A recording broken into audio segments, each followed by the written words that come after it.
From don't miss the Harry Potter stuff to don't expect to find any magic in Disney World right now, we're going through some bad and some controversial Disney advice that you've been given over the years.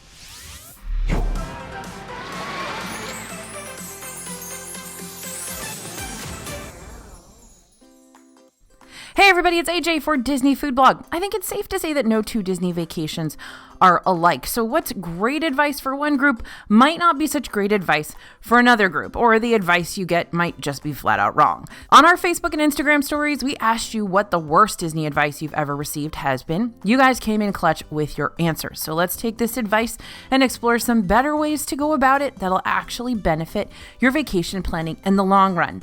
Now, some of this stuff is really controversial. For some people, it's great advice. For others, it's awful advice. And some of it is just plain wrong. So you definitely want to be on the lookout for that stuff from like Aunt Susan and all those moms in your Facebook group or whatever that have only been to Disney World once and don't have any idea what they're talking about. No offense, moms in the Facebook group. Okay, the first piece of advice you said was the worst advice you'd ever gotten is to factor in a rest day in your vacation. So right off the bat, we're getting thrown under the bus here. How often has our channel talked about the importance of adding at least one break day during a Disney vacation to relax and recharge? For many, this advice is still good, especially if you're traveling with younger kids or plan on being at the parks for a long time. But here are a few reasons that you came up with for why you never factor in rest days. First is you're visiting from overseas. Traveling across countries or oceans to Disney World can be challenging and pricey on its own, and the kind of budget and money that goes into that is extensive. If you've invested your time and money to travel to the US for a Disney World vacation, then yeah, it's probably silly to recommend bringing everything to a screeching halt in the middle of your big trip to sleep in or lounge around by the poolside for an entire afternoon. That being said, it might still not be a bad idea to avoid having the day right after you arrive in Florida be your first hard-hitting park day. The jet lag struggle is real, so try to catch up on those Z's as much as you can before diving into the Disney World scene. Another reason you said this is bad advice is that you only go to Disney once in a blue moon. This goes along the same lines as the traveling overseas point, but also reaches out to our domestic travelers as well. Disney World is a huge undertaking. You've got to budget it out. You got to find travel times that are going to align with your whole group, request a chunk of vacation days from work, make all those advance reservations. It's not the most relaxing vacation, and we all know that, but some of you might already be prepared for that undertaking. If you only plan on going to the parks maybe once or twice in your life, then go big or go home, right? So you can still pace out your park days so you can find times to rest in between, like dining in an air-conditioned table service restaurant or watching an indoor show or just taking a breather in a picturesque spot in the middle of the parks. So factor in those downtimes while planning out your rough itinerary before the trip. Trust me, with that intense Orlando sun and crazy busy afternoon crowds, you'll still want to figure out some time to just chill for a second. Now, you guys know I've been to Disney World a bajillion times, and I've gone during all seasons and all weather, and I should know better than to run myself ragged, but I still do it all the time. And when I go to Disney World, especially in the past couple of years, I have found myself getting very dehydrated, getting really awful headaches due to that dehydration, and just getting into exhaustion. Is that because I'm, getting older? Probably. But it's also because I'm trying to pack so much into so few days. So while when you're going into the trip, you're thinking, oh, I'm fine, it's going to be great, I can do all kinds of superhuman stuff,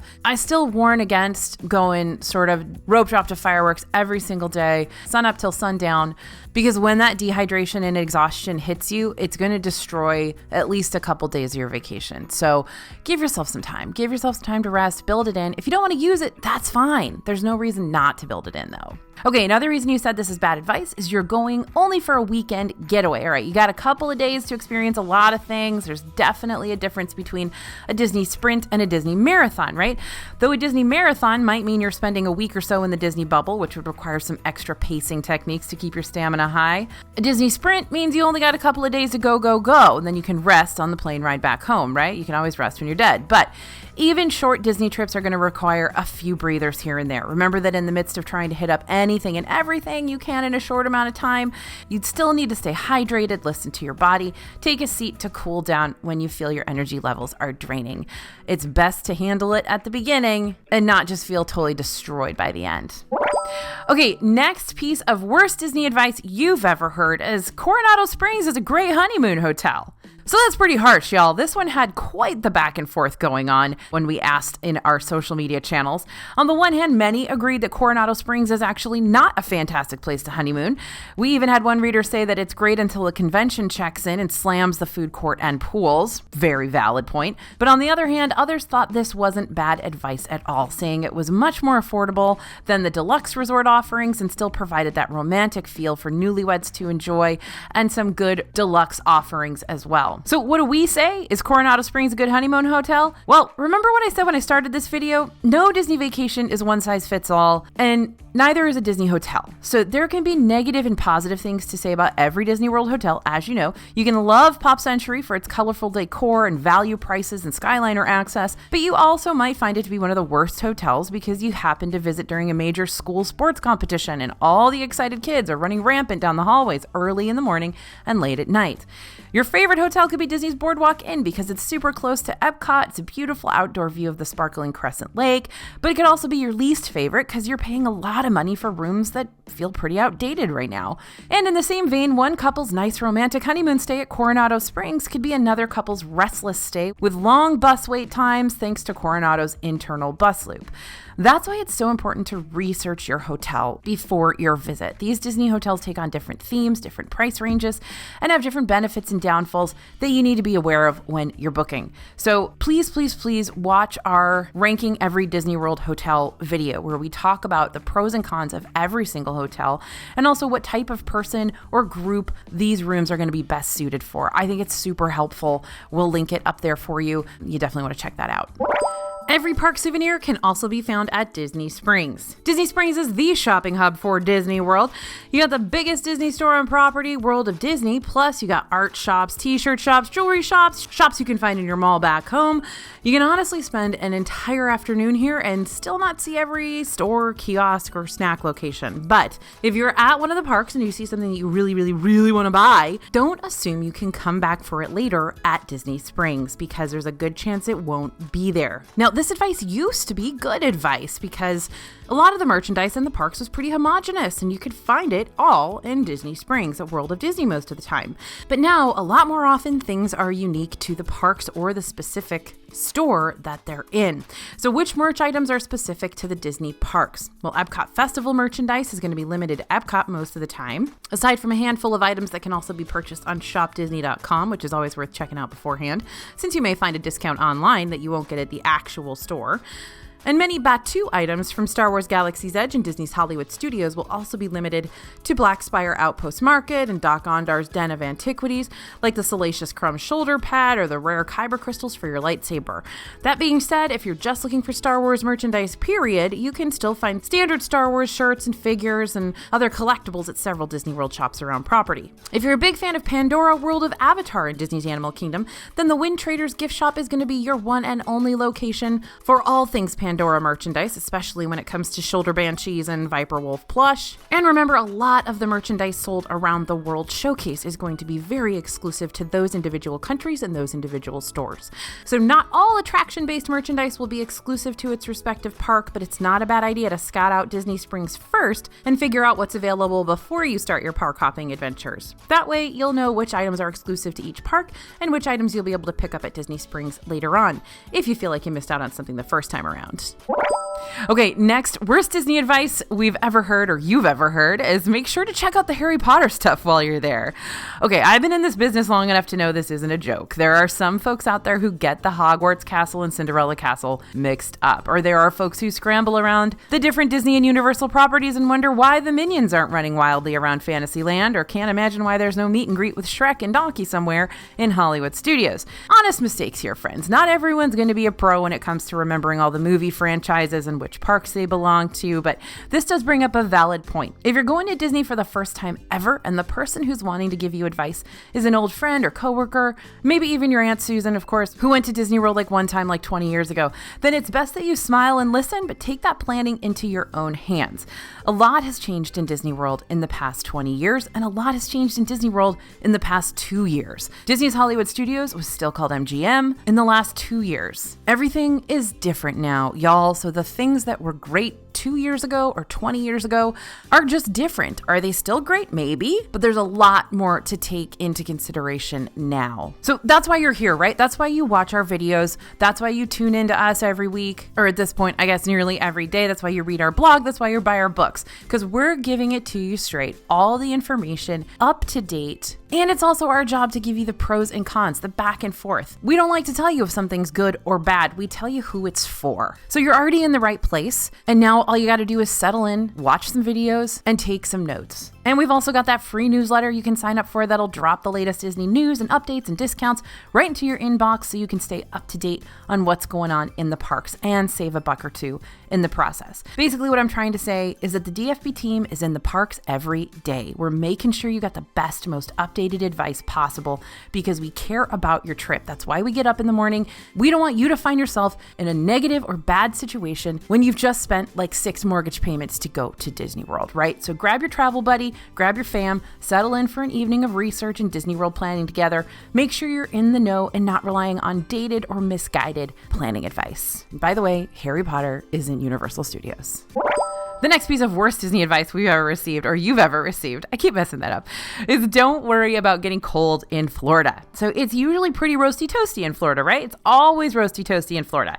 No, not at all. One reader mentioned that they visited Disney World during December one year and had to spend a bunch of extra money for warmer long sleeve shirts, hats, and overpriced hoodies and jackets.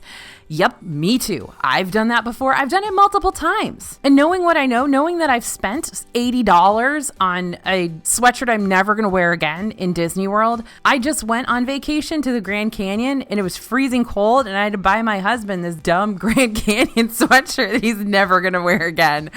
And it cost $80. So listen, we don't learn our lessons. So let's focus in on this point, everybody, because that can be a huge chunk of your vacation budget that goes to these necessities you didn't think you would need and you didn't plan for. So if you happen to visit Disney World during one of those rare cold snaps, you can prepare for the blustery days in 3 easy steps. 1, check the forecast. Disney rainstorms are impossible to pin down, but you should still be able to get a good idea of what the average temps are going to look like during your visit by looking at that radar a week before your trip. 2, pack those layers. Something that tends to happen in Orlando with these rare cold occasions is that the day will still bring about some nice warm weather, while the evenings will make you feel like it's about time to join Anna and start building a snowman. Just kidding. There's not a lot of snow in Florida, even during these cold spells. But it does get chilly, and it does get uncomfortably chilly. So know in advance. And I will say, something that's super, super helpful to bring, it doesn't take up a lot of space in your suitcase, is a scarf. A scarf, for some reason, if I'm wearing a scarf, it makes me feel warmer than if I'm wearing an actual like coat. I can get by with like a sweatshirt and a scarf and not even have to worry about a coat usually,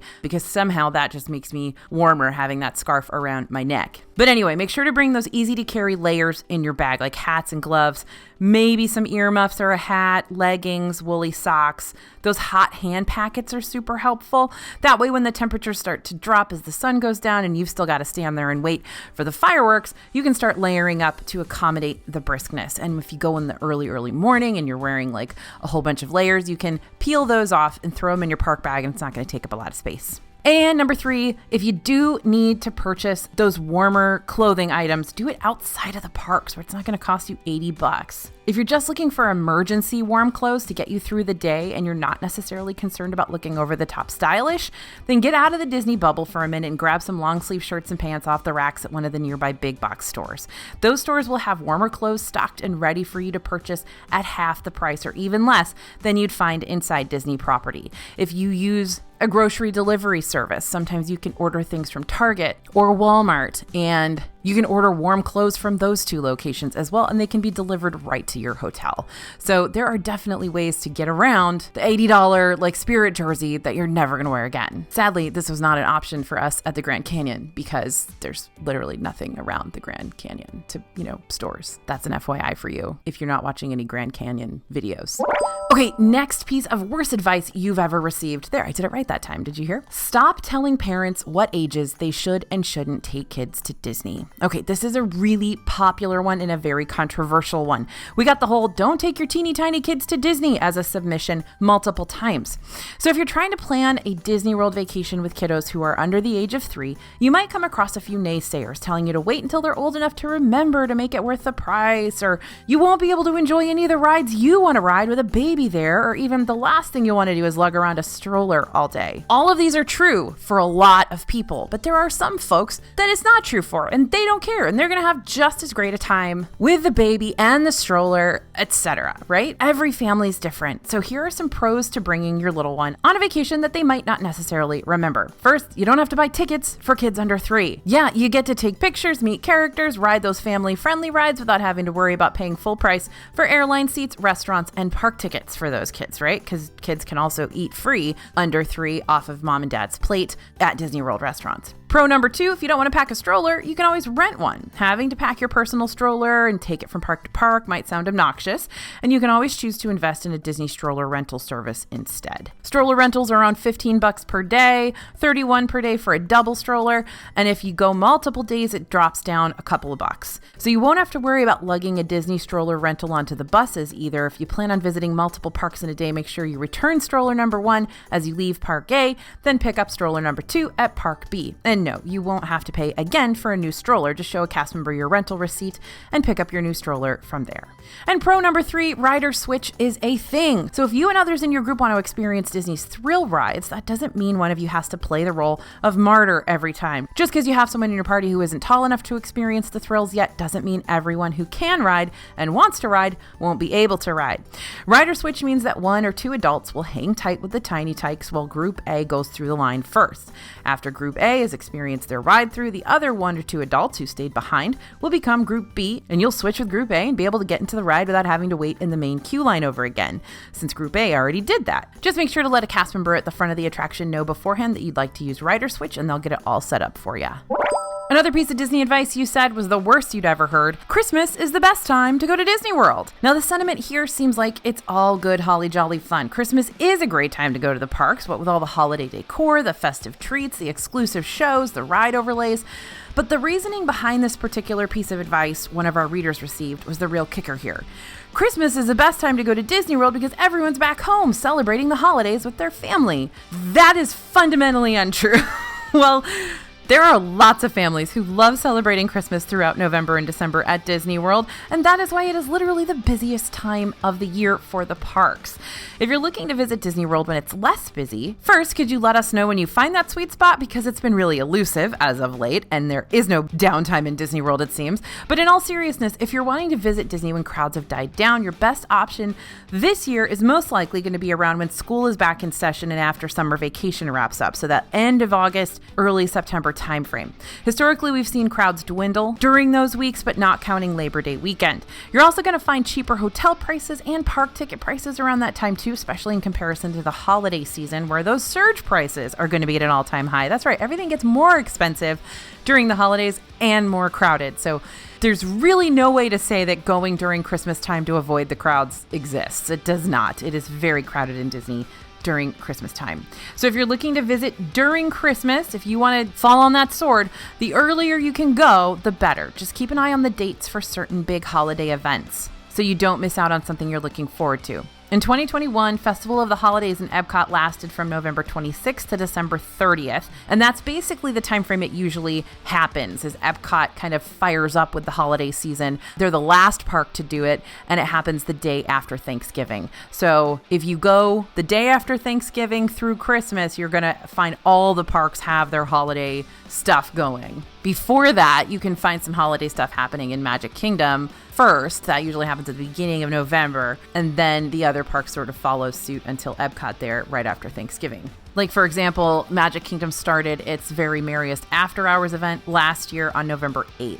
Now, crowds are still going to be fairly thick toward the start of all the festive fun. They'll start to get even thicker closer to the holiday itself. Same goes for if you're wanting to celebrate Halloween in the parks. People love to celebrate big events and big holidays in Disney. Ticket and event prices will also be cheaper toward the beginning of the holiday season, so if you're hoping to save a little money in the process, then that's the way to go about it. Okay, a very controversial worst advice you've ever received. Don't expect the parks to be as magical as they were before. Now, this one might hit home for a lot of you. Disney's always up to something new. Sometimes we really enjoy those changes, like when a new ride is about to open up or when restaurants add new stuff to their menus, but sometimes those changes are something we don't vibe with. And ever since the park closures and reopenings back in 2020, the Disney parks have undergone a lot of changes that go beyond having to adjust their health and safety regulations.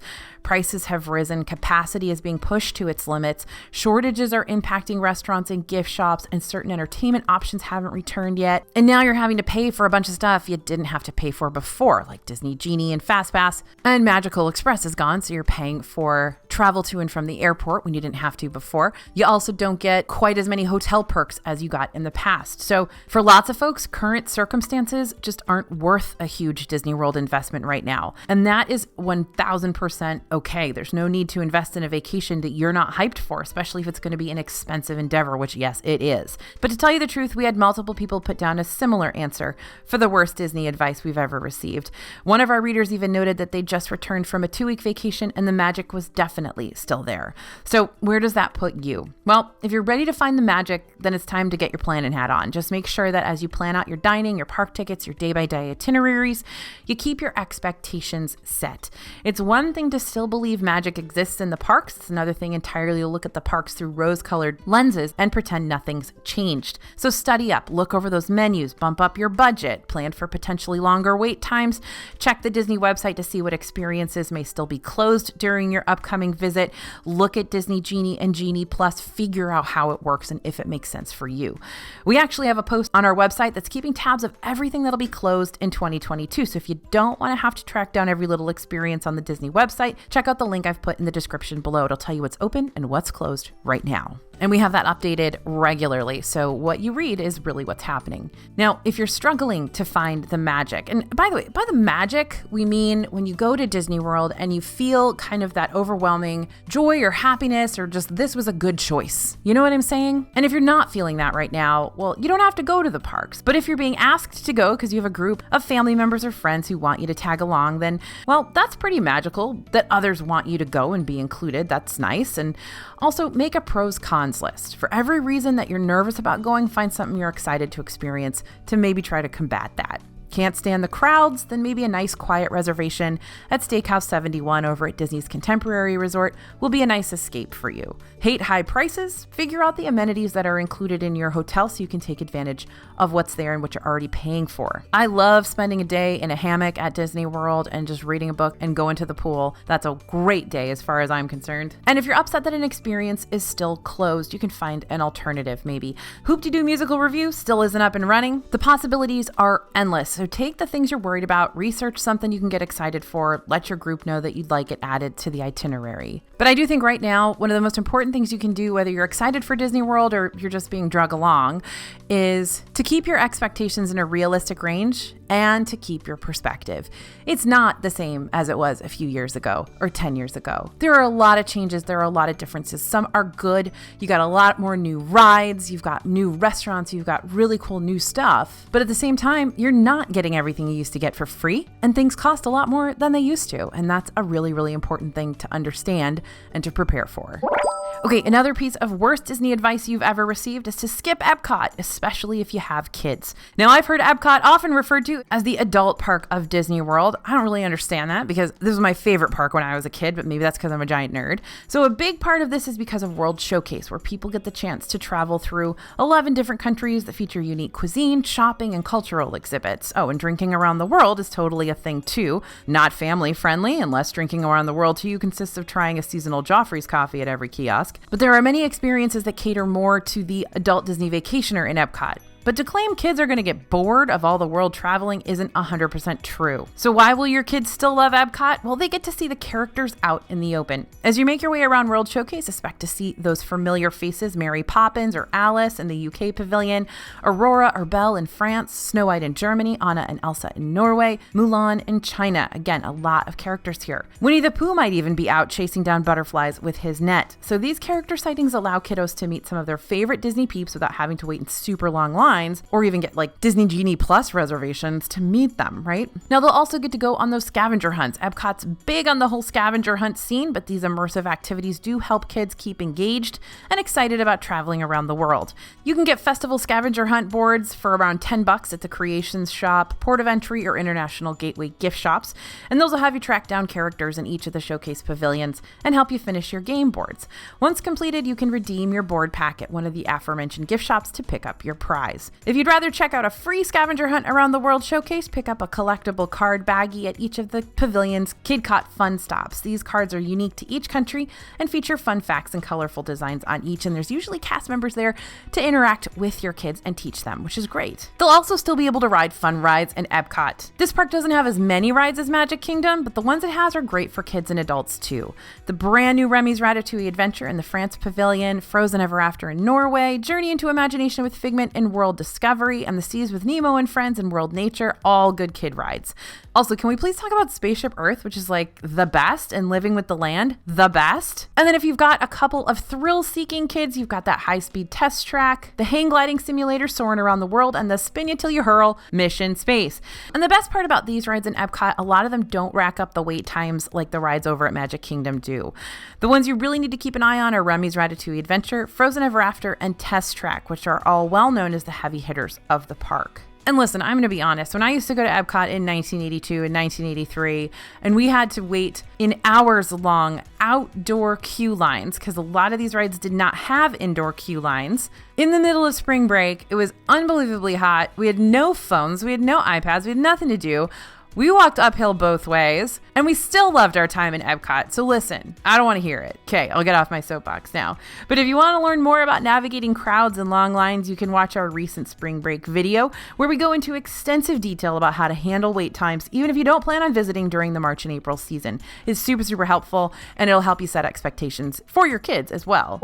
Okay, another bad piece of Disney advice is to purchase your Disney tickets through an outside or third-party vendor. If you've been planning a Disney World vacation, you might have seen a few websites that aren't affiliated with Disney try to advertise lots cheaper park tickets if you purchase through them and them alone.